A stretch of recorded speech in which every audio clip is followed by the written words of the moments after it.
Sa bisa ng warrant of arrest, inaresto ng mga operatiba ang isang most wanted person ng Rehiyon 11 dahil sa nakabinbin nitong kasong murder sa Kapalong, Davao del Norte. Ang balita mula kay Patrolwoman Daphne Pasaol. Aresto ng mga otoridad ang tinuturing na top 6 most wanted persons sa buong Region 11 para sa buwan ng Oktubre sa sinagawang manhunt operation sa Barangay Gupitan, Kapalong, Davao del Norte nito lamang 14.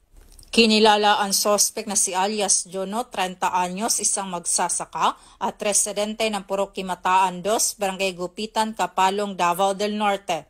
Siya ay naaresto dakong alas 8:35 ng gabi ng nasabing araw sa mismong lugar ng kanyang tirahan sa bisa ng warrant of arrest para sa kasong murder na walang piyansang inirekomenda.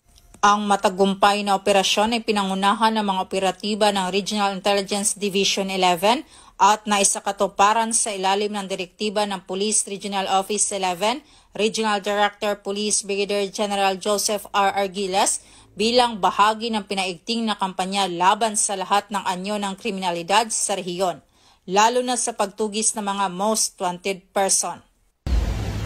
Mula dito sa Police Regional Office 11, ako ang inyong PNN Correspondent, Patrolwoman Daphne Pasaol, alagad ng batas, tagataguyod ng balitang pulis.